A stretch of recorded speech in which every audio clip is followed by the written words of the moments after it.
तो गाइस शुरू करते हैं आज का सेशन बिना किसी देरी के, फटाफट से आ जाइए। आज हम देखने वाले हैं साइन एंड सिम्पटम्स, एक रैपिड रिवीजन होगा। आप उम्मीद मत करिएगा कि बहुत ज्यादा डिटेल में हम जाएंगे।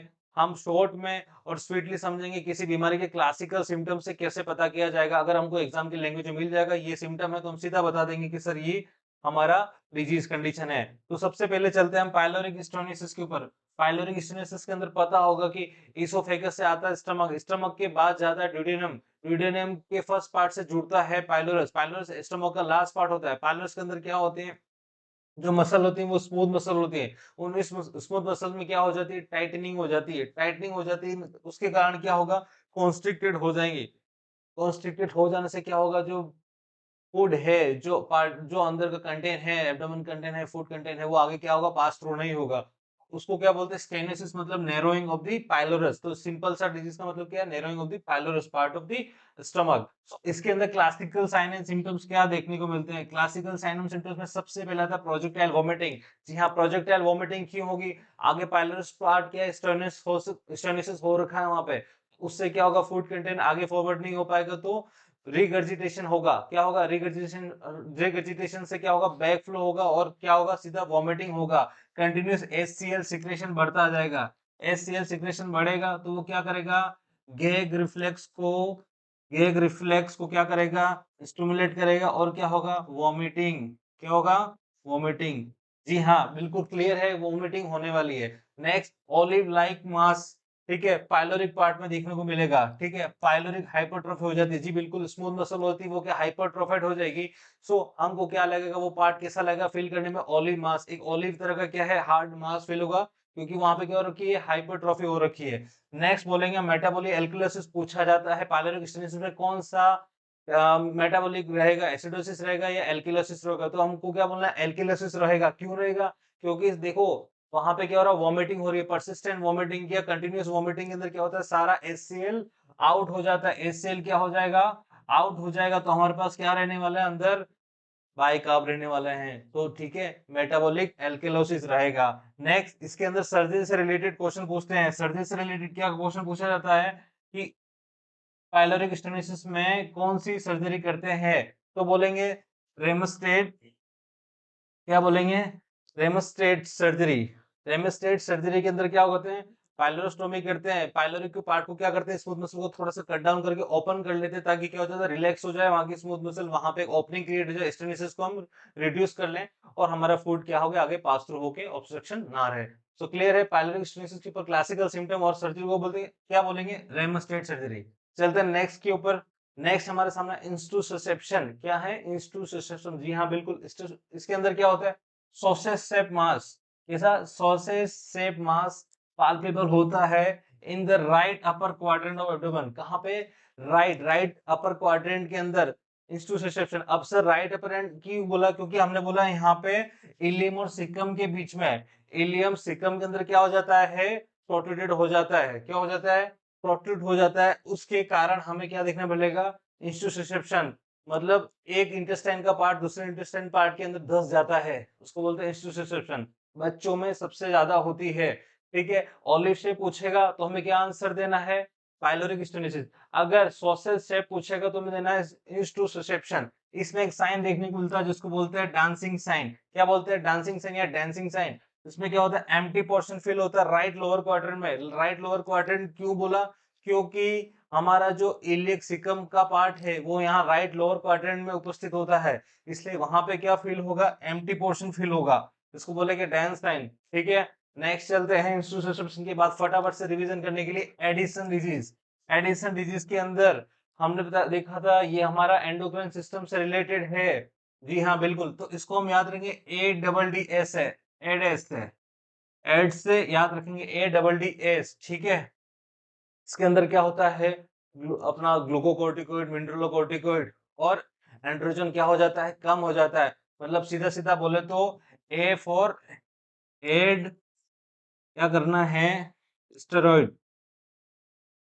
स्टेरॉइड, स्टेरॉइड मतलब ग्लूकोकोर्टिकोइड, मिनरलोकोर्टिकोइड और एल्डोस्टेरोन। ये जो हमारे होते हैं एड्रिनल ग्लैंड के कॉर्टेक्स के क्या होते हैं, एड्रिनल ग्लैंड के कॉर्टेक्स के क्या होते हैं, हमारे हार्मोन्स होते हैं जिनकी डेफिशिएंसी हो जाती है। सो सबसे क्लासिकल पूछा जाता है, क्लासिकल साइन पूछा जाता है, bronze like skin, bronze pigmentation होता है, स्किन का क्या हो जाता है, पिगमेंटेशन हो जाता है। दूसरा देखा जाए तो मेटाबॉलिक चेंजेस क्या आते हैं, हाइपरकैलेमिया और हाइपरकैल्सीमिया होता है। क्या होता है, हाइपरकैलेमिया और हाइपरकैल्सीमिया होता है। इसके जस्ट अपोजिट ही कौन सी डिजीज है उसको भी इसके अपोजिट ही समझ लेंगे, हाइपोग्लाइसीमिया और हाइपोनेट्रीमिया। देखिए एल्डोस्टेरोन है, ठीक है, वहां पे क्या होता है, बहुत ज्यादा यहाँ पे रहने वाला है, ग्लूकोज तो क्या होगा, कम होगा, क्योंकि स्टेरॉइड नहीं है, स्टेरॉइड मतलब एक तरह का नेचुरल क्या रहने वाला, शुगर होता है उसमें। बट यहाँ पे ग्लूकोकोर्टिकोइड मिनरलोकोर्टिकोइड्स नहीं है, तो उससे क्या होगा, हाइपोग्लाइसीमिया, और दूसरी तरफ हाइपोनेट्रीमिया होगा। ठीक है, क्योंकि क्या होगा, यहाँ पे वाटर रिटेंशन होगा, वाटर रिटेंशन होगा तो क्या करेगा, पोटेशियम तो बढ़ेगा, और अपना सोडियम क्या होगा, घटेगा, और कैल्शियम क्या होगा, साथ ही साथ बढ़ेगा। तो हाइपरकैलेमिया, हाइपर कैल्शियमिया, हाइपोग्लाइसीमिया और हाइपोनेट्रीमिया हमको याद रखना है।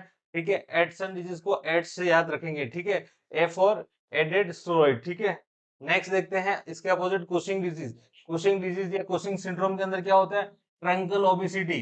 ट्रंकल ओबेसिटी मतलब सेंट्रल ओबेसिटी, बीच के पार्ट में मोटा होगा, बीच का पार्ट कैसा होगा, मोटा होगा, मून फेस अपीयरेंस होगा एंड बफेलो होम होगा। क्लासिकल साइन है, क्लासिकल बिल्कुल पूछा जाता है, moon face appearance and buffalo home. Next इसके अंदर देखो अपोजिट हो गया हाइपोकैलेमिया और हाइपोकैल्सीमिया हो गया। इसकी गहराई में नहीं जाना है, बस अपोजिट याद रखना है, हाइपोकैल्सीमिया और हाइपोकैलेमिया। उधर शुगर क्या होगा, बढ़ेगा, क्योंकि नेचुरली कुशिंग सिंड्रोम के अंदर क्या होता है, ग्लूकोकोर्टिकोइड्स मिनरलोकोर्टिकोइड्स ये सारे स्टेरॉइड्स क्या हो जाते हैं, स्टेरॉइड्स क्या हो जाते हैं, बढ़ जाते हैं। कुशिंग के अंदर क्या होते हैं, स्टेरॉइड क्या हो जाते हैं, बढ़ जाते हैं। और हाइपरनेट्रीमिया, यहाँ पे क्या रहेगा, हाइपरनेट्रीमिया, अपोजिट बिल्कुल उसी का अपोजिट। कुशिंग याद रख लोगे तो आपको ऑटोमेटिकली एडिशन याद हो जाएगी। नेक्स्ट चलते हैं हमारी हाइपरथायराइडिज्म। हाइपर और हाइपो को पढ़ने वाले हम। हाइपो के अंदर, हाइपर के अंदर क्या चेंजेस होते हैं, देखो हाइपरथायराइडिज्म को ग्रेव्स डिजीज भी बोलते हैं। इसके अंदर क्लासिकल देखा जाए एक्सोप्थेल्मस, एक्सोप्थेल्मस मतलब आंखों का क्या आ जाना, बाहर आ जाना, प्रोट्रूड आउट होना। इसके बाद सबसे ज्यादा पूछा गया है कि हाइपोथैलेमस, हाइपोथायराइडिज्म और हाइपरथायराइडिज्म के अंदर किसके अंदर हीट टॉलरेंस होता है, किसके अंदर कोल्ड टॉलरेंस होता है। तो हमेशा जानेंगे हाइपर के अंदर हर कुछ बढ़ेगा, क्या होगा, सब कुछ बढ़ेगा एक्सेप्ट वेट के। ठीक है, वेट क्या होगा, हमेशा घटेगा। तो ध्यान रखना, देखो टेम्परेचर बढ़ता है तो क्या होती है, गर्मी होती है, तो हीट इंटॉलरेंस रहेगा, कभी गर्मी लगी, काफी ज्यादा गर्मी सहन नहीं कर पाता है वो, नॉर्मली बहुत ज्यादा पसीने होंगे।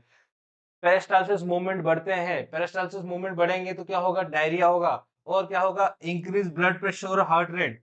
ठीक है, समझ में आ गया, सब कुछ बढ़ता है हाइपर के अंदर। अपोजिट चलते हैं हाइपोथायराइडिज्म के अंदर। हाइपोथायराइडिज्म के अंदर देखो मिक्सोडिमा बोलते हैं एडल्ट्स के अंदर, और क्रेटिनिज्म बोलते हैं बच्चों के अंदर। यहाँ पे क्या होगा, वेट बढ़ेगा, अपोजिट उसमें वेट घट रहा था। नेक्स्ट कोल्ड इंटॉलरेंस होगी, सर्दी बहुत लगी, यहाँ पे सब घटेगा। कॉन्स्टिपेशन होगा, क्योंकि पेरिस्टाल्सिस, पेरिस्टाल्सिस मूवमेंट क्या होगा, डिक्रीज होगा। ठीक है, नेक्स्ट हमारा है डिक्रीज ब्लड प्रेशर और हार्ट रेट। ब्लड प्रेशर और हार्ट रेट भी डिक्रीज होंगे, क्योंकि क्या हो रहा है, हाइपोथायराइडिज्म के अंदर क्या हो रहा है, हमारा जो थायराइड हार्मोन है वो क्या हो जाएंगे, डिक्रीज हो रहे हैं। क्लियर है, नेक्स्ट चलते हैं मल्टीपल स्क्लेरोसिस। ठीक है, मल्टीपल स्क्लेरोसिस के बारे में पता होगा, डीमाइलिनेशन हो जाता है सेंट्रल नर्वस सिस्टम में। कहाँ पे, demyelination of central nervous system. इसमें चारकोल ट्रायड देखने को मिलता है, क्या देखने को मिलता है, चारकोल ट्रायड, जिसको क्या बोलते हैं, INA से हम याद रखेंगे। कैसे याद रखेंगे, INA विक्रांत था ना, उस तरीके से। आई का बोलेंगे इंटेंस ट्रिमर, एन का बोलेंगे नाइस्टिक ट्रिमर्स, और ए का बोलेंगे हम एटेक्सिक या डिसआर्थरिया। ठीक है, एटेक्सिक मतलब इम्बैलेंस, ठीक है, इनकोऑर्डिनेशन। ठीक है, नेक्स्ट अब हमारा क्या याद रखना हमको, इसके अंदर देखो INA से हमने चारकोल ट्रायड रख दिया।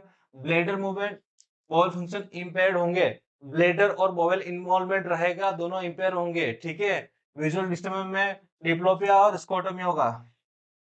डिप्लोपिया का मतलब डबल विजन, और इसको स्कोटोमा का मतलब होता है ब्लाइंड स्पॉट, यानी पेरिफेरल विजन क्लियर होगा, सेंट्रल में स्पॉट्स दिखेंगे, सेंट्रल विजन में क्या रहेगा, स्पॉट्स रहेंगे। नमनेस होगा, क्योंकि क्या होगा, नमनेस क्यों रहेगा, क्योंकि हमारा जो सेंट्रल नर्वस सिस्टम है वहां पे क्या हो गया, डीमाइलिनेशन हो गया, नर्व कंडक्शन अच्छे से नहीं होगा, तो डीमाइलिनेशन के अंदर क्या होगा, नमनेस होगा। सेंसेशन वीक रहेगा, सेंसेशन वीक, सेंसेशन पुअर कर सकते हो।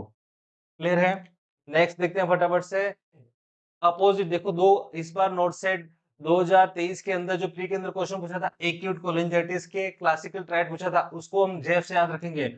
एक को याद रखेंगे जेफ से, दूसरे को हमारा क्या याद रखना है, दूसरे को हमको याद आईएनए से। ठीक है, आईएनए वाला किसके अंदर था, एंडोक्राइन अपना, उसके मल्टीपल स्क्लेरोसिस के अंदर था। और जेफ हमारा है एक्यूट कोलिंजाइटिस के अंदर। एक्यूट कोलिंजाइटिस के अंदर जे फॉर जॉन्डिस, ठीक है, ए फॉर एब्डोमिनल पेन और एफ फॉर फीवर। सिंपल है, काफी सिंपल है। ये हमारी ट्रिक टॉक है। क्या है, ट्रिक टॉक। यहाँ पे हम कर रहे हैं काफी सारी क्लासिकल सिम्टम्स की डिजीज के बारे में क्लासिकल पता, नॉलेज बढ़ा रहे हैं हम ट्रिक से। याद रखने का तरीका, जेफ से याद रखेंगे आप एक्यूट कोलिंजाइटिस को, और आईएनए से याद रखेंगे आप मल्टीपल स्क्लेरोसिस को। आई होप आपको ये सेशन समझ में आया, मजा आया होगा। तो फटाफट से लाइक कर लीजिए, कमेंट कर लीजिए, और इसी सेशन को आगे बढ़ाने के लिए आपका बहुत सारा प्यार और सपोर्ट की जरूरत है। मिलते हैं नेक्स्ट वीडियो में। Thank you so much. ठीक है, तो आप समझ गए होंगे बड़ी आसानी से एक्यूट कोलिंजाइटिस और हमारा आईएनए। ठीक है, इंटेंसिव मल्टीपल स्क्लेरोसिस के अंदर आईएनए, और जेफ हम याद रखेंगे एक्यूट कोलिंजाइटिस के अंदर। अगर इस बार एक्यूट कोलिंजाइटिस का पूछा था तो नेक्स्ट बार आपको मल्टीपल स्क्लेरोसिस का आईएनए भी पूछ सकता है, क्लासिकल ट्रायड है। नेक्स्ट देखते हैं हम डिजीज। नेक्स्ट हमारी है myasthenia gravis. Myasthenia myasthenia gravis. Myasthenia gravis का मतलब होता है मसल की वीकनेस, मसल्स वीकनेस। क्लियर है। इसके अंदर सबसे फर्स्ट क्वेश्चन पूछा जाता है, क्लासिकल क्वेश्चन क्या पूछा जाता है, first sign of the myasthenia gravis. ये मल्टीपल मायस्थेनिया ग्रेविस का फर्स्ट साइन क्या होता है, तो बोलना टॉसिस, क्योंकि इसके अंदर सबसे पहले आईलिड की जो मसल होती है वो वीक होगी, तो टॉसिस होगा। टॉसिस होगा, इसके बाद होगा dysphagia, difficulty in swallowing. Difficulty in swelling मतलब डिस्फेजिया। ओके, नेक्स्ट होगा डिस्निया या डिसेप्निया बोलेंगे, मतलब difficulty in breathing. Difficulty in breathing, difficulty in breathing. Clear है। नेक्स्ट देखते हैं डिफिकल्टी इन ब्रीदिंग। ठीक है, डिसेप्निया मतलब डिफिकल्टी इन ब्रीदिंग, डिसेप्निया डिस्फेजिया मतलब डिफिकल्टी इन डाइजेशन, और टॉसिस का मतलब फर्स्ट साइन है हमारा मल्टीपल स्क्लेरोसिस का, सॉरी मायस्थेनिया ग्रेविस का। नेक्स्ट हमारा मायस्थेनिया क्राइसिस होता है। मायस्थेनिया क्राइसिस में क्या होगा, रेस्पिरेटरी डिस्ट्रेस। जब अगर हम मायस्थेनिया ग्रेविस को ट्रीट नहीं करेंगे तो ये फर्दर क्या होता जाएगा, फर्दर हमारा इंटेंसली बढ़ता जाएगा, उससे रेस्पिरेटरी डिस्ट्रेस कर सकता है। रेस्पिरेटरी मसल्स को क्या कर देगा, ये वीक कर देगा काफी ज्यादा, तो रेस्पिरेशन नहीं होने के कारण पेशेंट को क्या होगी, मेडिकल इमरजेंसी, जिसके अंदर रेस्पिरेटरी डिस्ट्रेस हो सकता है।